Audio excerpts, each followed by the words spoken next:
Welcome to the Barside Spurs Misery Pubcast. Uh, I'm joined by Rich. How are you doing, my good man? Just about recovered from Sunday, mate. How are you? Yeah, yeah. It almost feels a little bit insignificant now to a lot of other things that seem to have superseded it, which we'll try and get into. But yeah, trying to put it in perspective, it's hard, but we've had worse. One of the first points I was going to mention actually was whether actually, if we can gloss over it, if we allow ourselves to gloss over it and not to dwell on it too much, because I'm sure lots of other podcasts have done that. And also, I did a little bit of that on the weekend anyway. Were there any positives you could take from the game? I thought probably it's difficult to say standout performance in that team because it's not as if even that was particularly impressive. But good to see him getting game time nonetheless. And I think it's positive in the long run that it forces the issue because it doesn't allow us Mm, to paper over any cracks.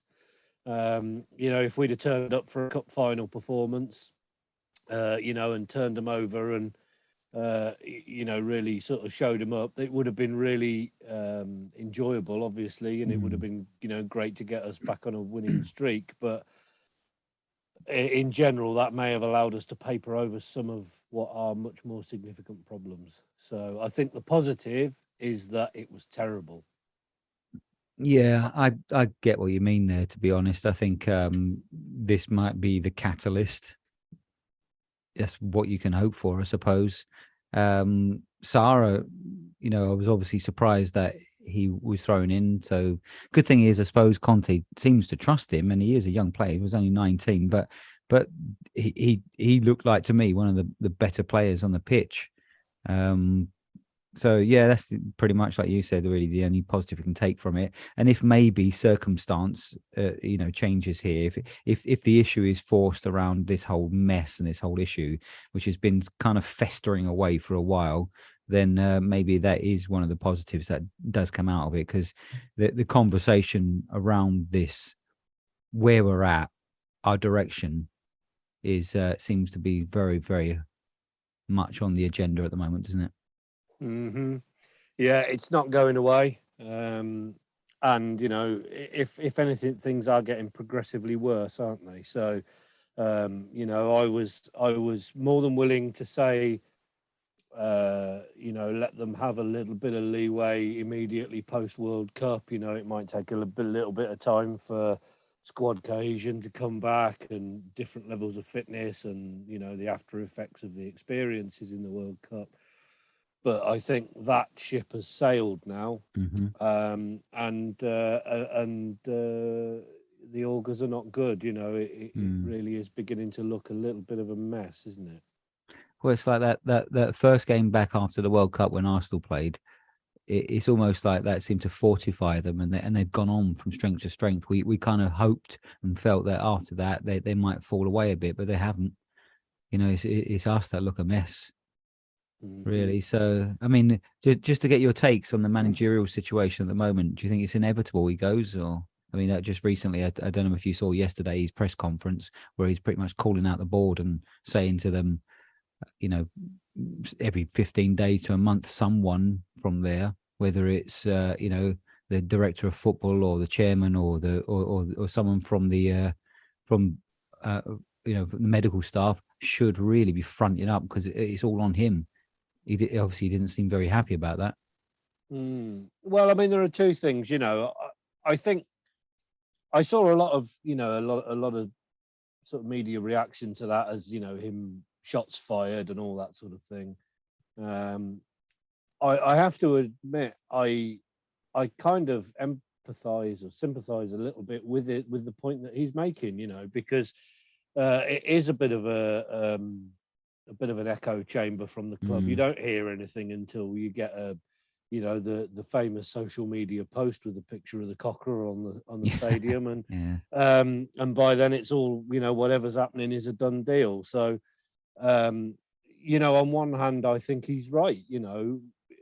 it's not as if it's not something that's been said before. I mean, I know the trust, for instance, have been calling for more openness from the club for a long time. Mhm.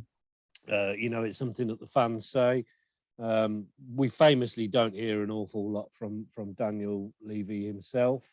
Um, and I wonder if now is a time maybe to break that tradition, because it would, if nothing is going to change at the club, if they are going to stick with him, if they are holding Mm. fast to this line that we're part way through a project, a shorter term project, or however they want to frame it, Mhm. then now is the time to speak out about it, because at the moment the speculation is running wild, and Mm. of course that has a gravity all of its own, is that it draws everybody's attention in, and it draws a narrative, and Yeah. it might be that the situation at the club is very different to what we know about it, but all we get is these, you know, completely pointless press conferences. They're only really there so that you can put people in front of advertising hoardings for a few more minutes of camera time.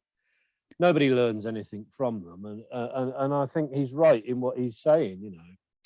On the I other think. side of that, coin, if there is a problem, then I wonder what's been said since then.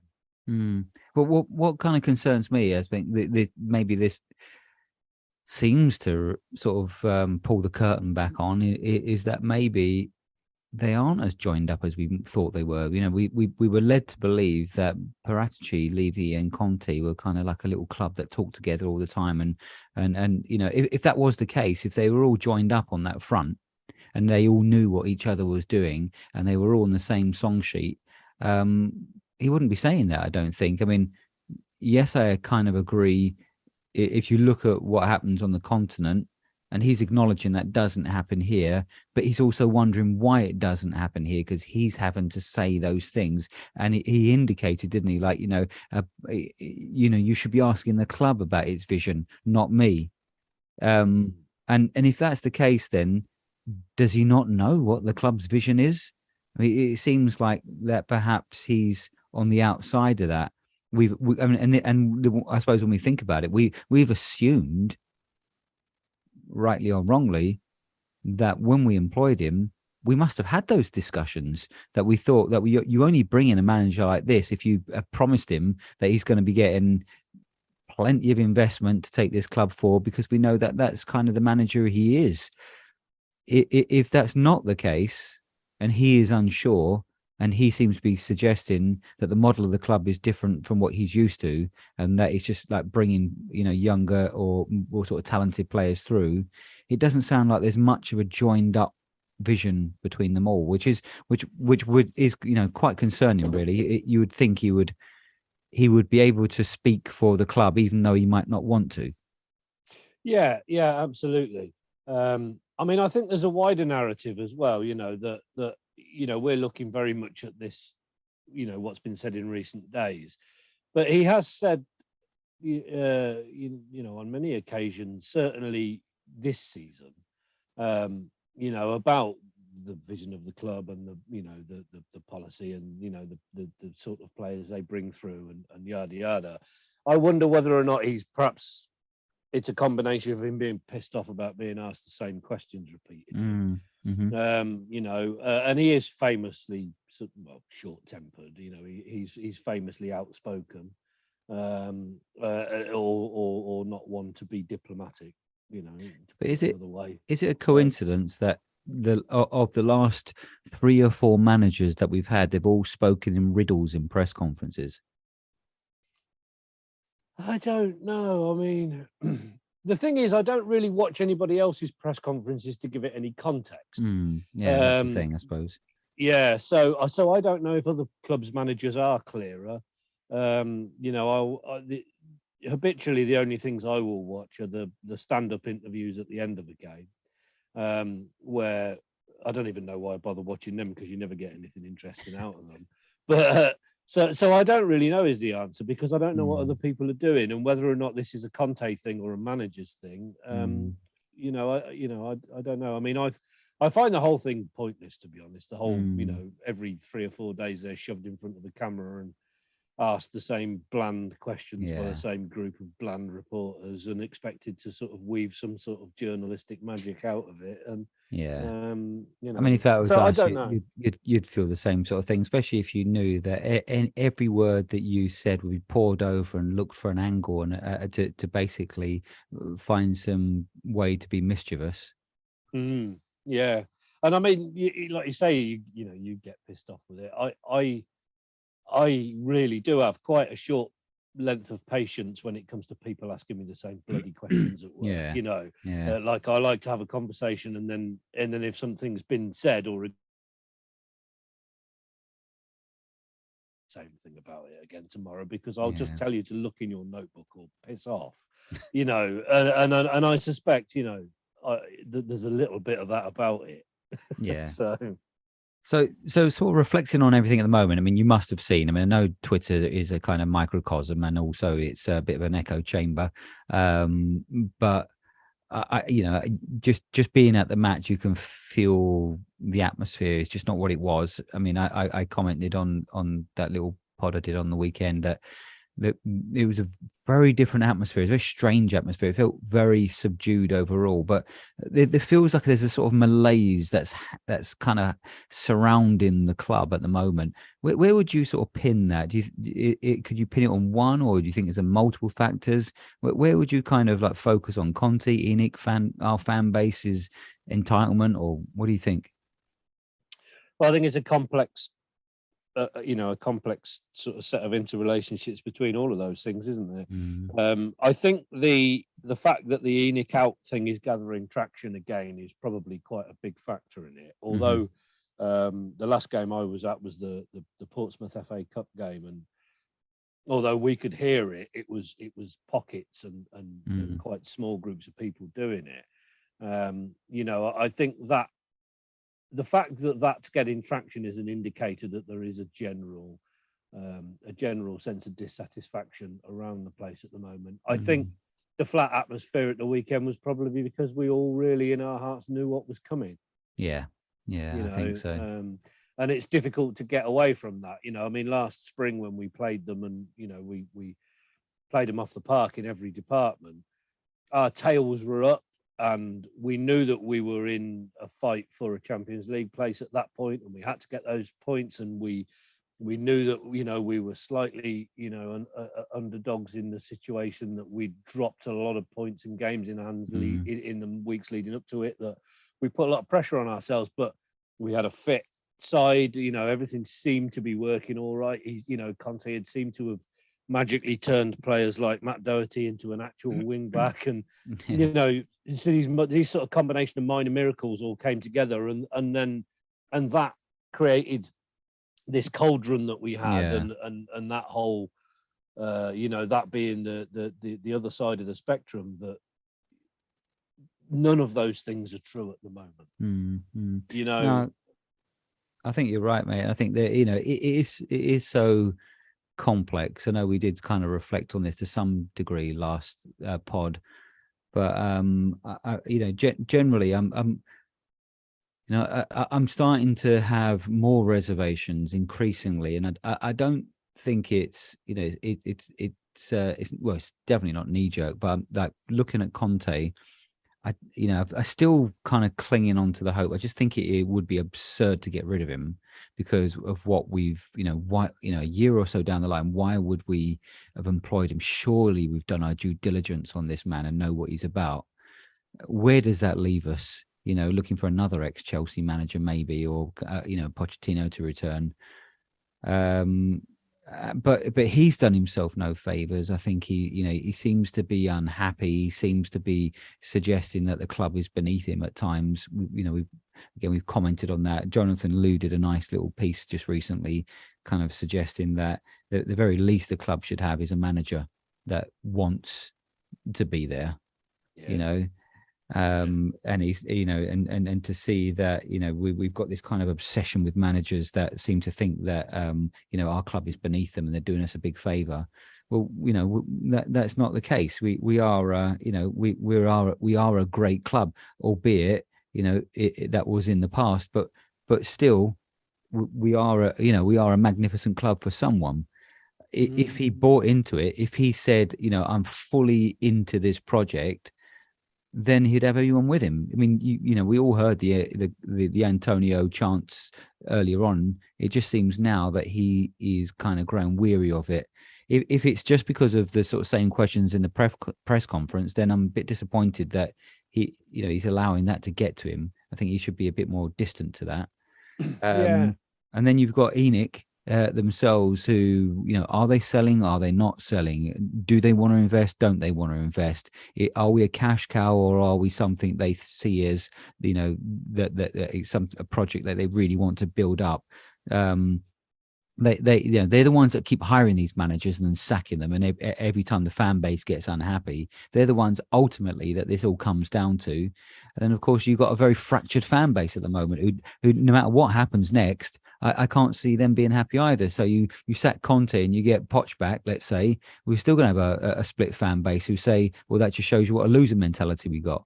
So there's an awful lot to do here to steer through these really murky waters to be able to bring this all together to the point it was a few years back, where we all felt so into what was going on. Yeah, I mean, there's a couple of things to pick up on that isn't there? I mean, I have said all along, that I'm sort of behind Conte and pleased that he's here, and I far more than the Mourinho appointment, I think it does act as a bit of a weather vane as to where we are as a club, because I think pre Mourinho, probably pre the Champions League final season, the notion that you would be able to attract one of this caliber of coach to our club was laughable. I mean, famously, we tried to hire Louis van Gaal when we actually got Pochettino, and he turned us down flat, because other clubs were more interested in him with a greater stature. And so I think on the one side of it, it's good that we are in the market for managers like this. I wonder, there's obviously a lot that we don't know about. Maybe his frustration has come from them attempting to sign players that he wants and has identified, but the deal's either not coming off because they won't spend the money, or because the players won't come. And he has said this in the past. I think it was late summer. He said that one of the problems is, at the moment, you can ask the players, do they want to come? And they don't always want to come. We're trying to now step up a level and take players off teams that are actually winning things. And so there's that, maybe that's the frustration. It's like Frank Kessie recently, that we apparently tried to persuade him from Barca, but he doesn't want to come. No, and of course this is an ongoing problem, and we don't know what the solution is. We thought we had the solution when we had Pochettino, and the other side of the Conte coin is, like you say, is if he shows a bit of commitment, if he says, we'll extend the contract, I will agree to it. Well, I will stay here and fight for the club and for the team, put it together, or whatever he comes out and says. Then I think that would go an awful long way towards it. I don't think it'd calm the fan base, for very long, because the football is still terrible, but at least we would know.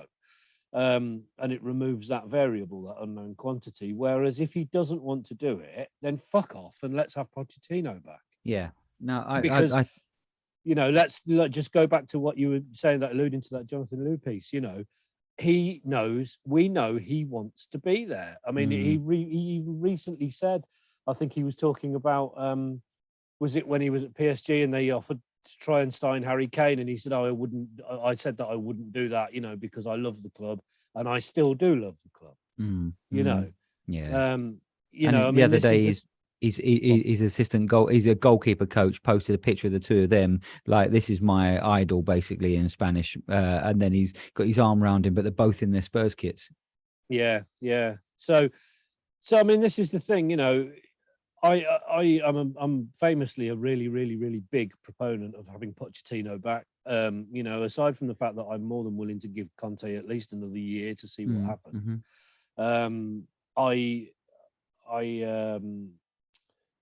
I don't think we have to chuck him out just because Pochettino doesn't have a job at the moment. No. You know, it's not like football manager jobs last a long time anyway. He'll be available again. But that said, you know, I'm also not blind to the fact that it did all sort of fall apart. And if they haven't fixed the structural problems that brought his reign to an end the first time, and they look like they might be the same problems that are giving Conte trouble, then what are we really going to expect to get from him if he comes back?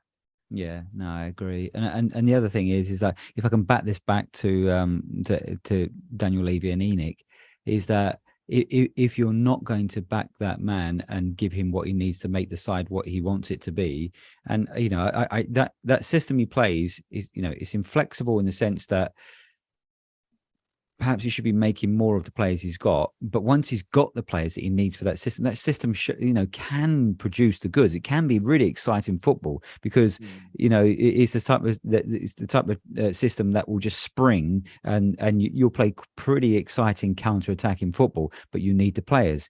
But if we are not going to back him, if we are not going to give him that players, we might as well fucking sack him. You know, you might as well move on, because otherwise all we're going to be watching is turgid, horrible football with the players that aren't the right players for that system. And he's going to look crap. He's going to be miserable. We're going to be miserable watching that football. Well, and this is exactly where we are, isn't it? You know, yeah. And yet the solution seems so tantalisingly close. You know, I won't be the first person to say I think, you know, having this two-man midfield isn't working. And the only solution he's got to it is to bring Kulusevski in off the side to stop teams walking through the middle of us. And Kulusevski is currently our only outlet.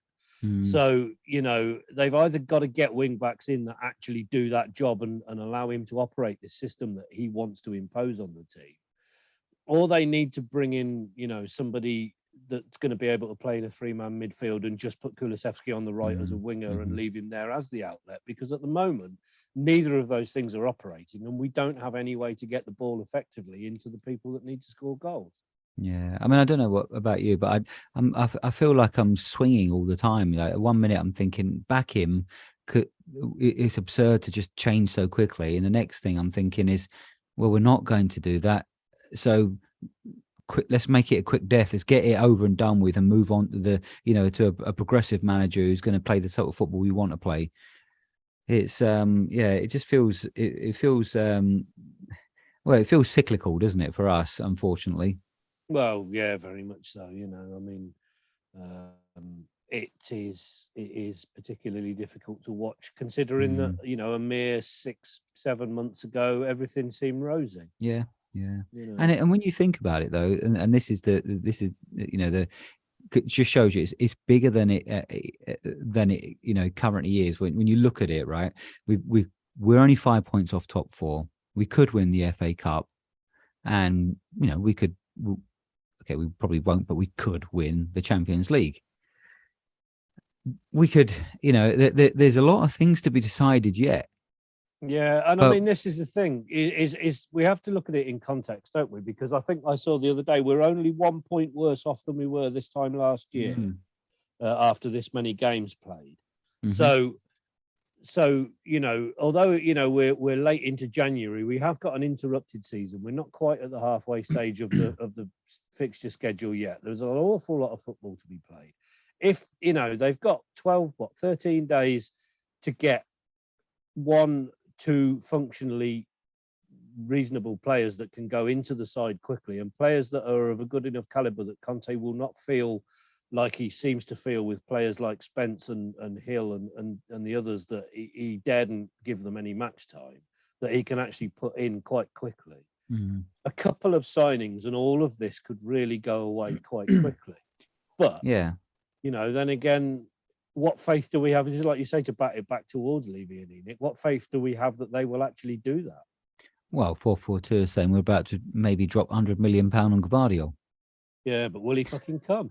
You know, that's the question. That's the thing, yeah. You know, I mean, this is the thing. We could offer bloody £200 million on him, but it's like we were saying a few minutes ago. If he doesn't want to come to Tottenham, he won't come to Tottenham. Well, that's it. I could offer Jennifer Lawrence to take her out for a lovely meal, but she's not going to want to go. Yeah. So you know, this is the thing. I mean, but you know, this is the other thing that I wanted to just quickly touch on that is about the transfers, because people are saying, why if he's not going to commit, we're going to buy players that he wants, and then it's going to start all over again if he goes in the summer and that. But if this, alluding back to this club vision and this club policy and this, developmental sort of framework that they're working in, the thing that we're all left guessing about because they won't talk to us about it, is that surely it shouldn't bloody matter who the manager is, because they're hiring managers like their head coaches, and the players will be the same players that they're going to buy anyway. Therefore, why aren't they getting on with getting those players in? No, I think you're right, and I think that probably seems to be the most logical and the best strategy going forward. That we're having managers to work with the players that we buy, because the club has that strategy under Paratici. But yeah, it definitely doesn't feel that way, does it? It feels like then there's a lot of ransom stuff going on at the moment. Yeah, it's weird. It's too quiet. I don't like it. What's Frank Arneson doing these days? Is he free of a job? Can we get Frank Arneson back? I mean, he used to be able to get a player through the door. He's vanished into the void. I suspect he's in some witness protection scheme somewhere. Did Liverpool do to him what they did to Robbie Keane? Have they broken him? Well, we seem to break everyone, don't we, really, to be fair?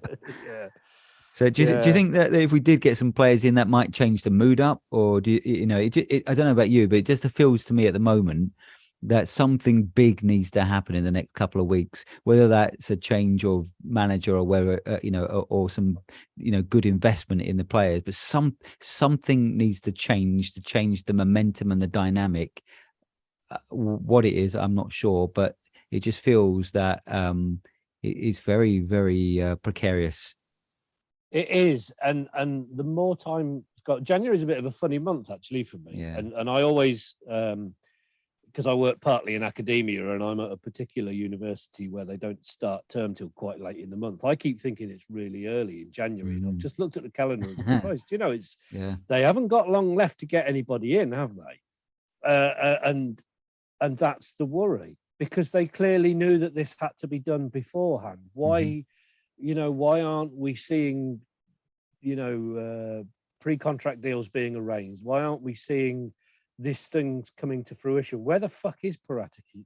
Yeah. What's he doing? He seems to have disappeared as well. Like someone's given him a pair of concrete boots and he's disappeared somewhere in either the that Thames. Or he's locked up under a magistrate's court in in Napoli or something. Yeah. Like, one of those mafia bosses that have just done him.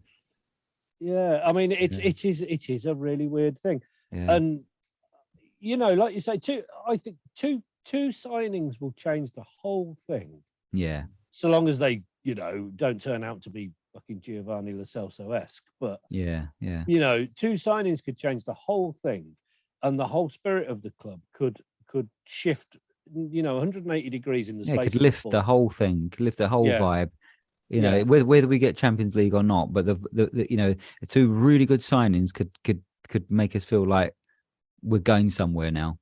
Well, this is the thing, and so in light of that, what I expect to happen is that we will get 5% off in the club shop instead. Yeah, we're going to be Merchandise FC, aren't we? That'll be the club announcement. We'll be, we've released. We've released. Well, we had a big announcement the other day, didn't they? Because Pony have re-released that awful kit from the late 90s. That'll be it. That'll be on sale. So we need to talk about Kane. Do you seen Paul O'Keefe's tweet that said that basically he isn't engaging with anything at the moment, and the club are open to him going in the summer? Do you begrudge that? What do you feel about that? Don't begrudge it at all. I think I will be really, really, really sad to see him go, but I think it's inevitable. I mean, they all leave at some point. My only concern is, are they astute enough to invest whatever money they get for him plus a load of more money, because they're going to have to pay more than he's worth to replace him? Or are we going to end up with the Gareth Bale situation? Do you remember the meme that used to fly about after we sold Bale, that we sold an iPhone and bought a calculator and a pen and a telephone, and are we going to end up with the same kind of thing? That's the thing that worries me. But what can they get for Kane? I mean, really, with a year left on his contract, 50 million, 60 million, and you, like you say, you're going to spend double that to get someone of that ilk. And also, yeah, I mean, I don't know where the latest round of speculation is aiming him at. Is it still Bayern Munich? I'm not entirely sure. Who knows? Who knows? You know, but I Man U. mean, he's 29. Apparently, Man United don't want him, do they? Because he can't press. Oh, really? Oh, okay. Yeah, I sort of Right. read this. They're after somebody else because he wants to play a higher press, more energetic game. And you know, at 29, and you know, he does have this history of soft tissue injuries in his ankles, and you know, because I mean, he gets kicked about 38 games of the Premier League season plus what is it we played last year, 56 games or something. You know, that's an awful lot of abuse he takes. And you wonder whether or not his physicality will be able to hold up. And what I'd really love is I'd love for him to stay, and I'd love for him to then maybe develop his game a bit like Sheringham did, you know, and drop away from the front line and become more of a number 10, or you know, somebody that's got to do less hard running as they age and develop his game, because he's definitely got the footballing intelligence for that. But I don't think he's going to do it at Tottenham. No. I mean, if we won the FA Cup, would that be enough to keep him? I'm not sure. But I don't think anything other than a really, really strong finish to the season, a huge bumper deal, somebody like Conte signing you know, the big extension if it all goes well. Plus big investment in players. Big investment in players, because he's said all along he wants to see ambition. Yeah. And he's still got 5 or 6 years, hasn't he? Only you know, as a player. Easily. Yeah. And he's got the like I say, he's got the intelligence to develop his game to cope with the fact that his legs will start to give out from him, you know, through that sort of process of injury attrition. But talking about players who are giving out, what about Lloris? Would you start Forster over him on for tomorrow's game? I'd be tempted. I think there's a rumor that that's going to happen, you know. I'd be tempted. I really would. I wonder. I mean, this is the other thing, you know, you don't hear an awful lot about us making moves to sign a permanent replacement. And that's a worry because, you know, calamitous as he is at the moment, you know, he has been an extremely important player and he will be difficult to replace. Good goalkeepers are not 10 a penny. No.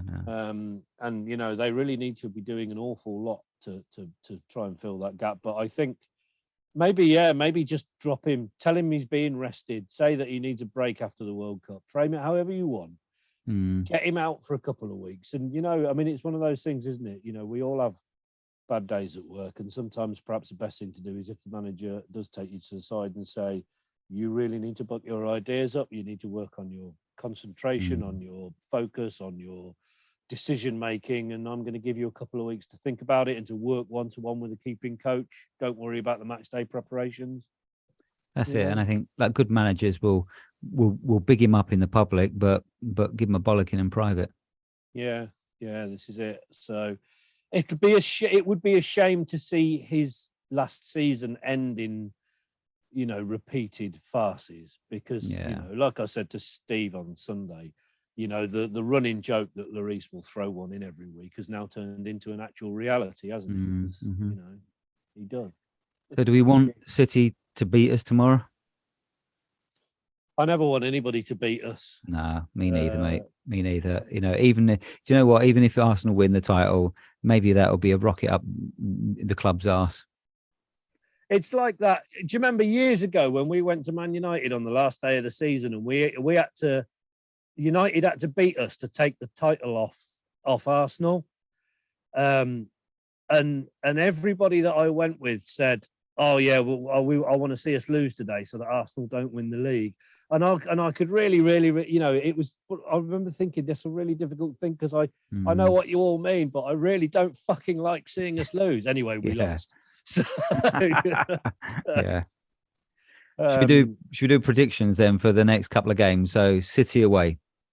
Oh, fucking hell! I think we're going to get turned over 3 or 4-1, aren't we? Yeah, I think so. I'm going to say 4-1. Yeah. And then Fulham away. I think they could beat us as well. I really do. And I think if those two results do go against us, then I think Conte goes. Yeah. I think 2-0 them. Yeah, they're looking good. I was going to say 1-0, but you know they do look good. They're playing with a bit of freedom, and they won't be scared of us. No. No, we got this is the the 2 games of the season now. They really are massive. If we can get points out of these, it might just save Conte's bacon. It might turn things around. But they really are tough games. You wouldn't have thought it, but with the Fulham game, but Fulham are really on form. It's funny with the City game as well, isn't it? Is this City game the rescheduled I one? think it might be. I think it Yeah, might be because I actually. remember when they postponed it, I thought, great, because we'll play them later in the season. They'll have had more time with Conte. We'll be a more rounded, fuller unit. We've got a better chance against them. And now I'm looking at it thinking, fuck, I wish we'd have played them in September. Yeah, yeah, yeah, whatever yeah. it was. So yeah, yeah, well, onwards and upwards. I mean, I say I expect us to lose, but I'm ever the optimist. I will go into Yeah, each match thinking we can do it, and yeah. who knows? We've turned them over several times when we thought we were going to get trounced. You never know, mate. You never know. Well, on that note, we'll wrap it up. We'll say a big up to Redemption. I've just bought a few beers from them to be delivered. I'm paying my mortgage off on Monday, mate. Nice work. Yeah, so I'm gonna have a couple of the beers, and actually, I know it's not really good for my health, but I bought a cigar. I don't blame you. Yeah, Worth celebrating. Anyway, totally. hopefully we'll have some points on the board as well to join. Yeah, exactly that. Exactly that. Anyway, come on, you Spurs. Come on, you Spurs.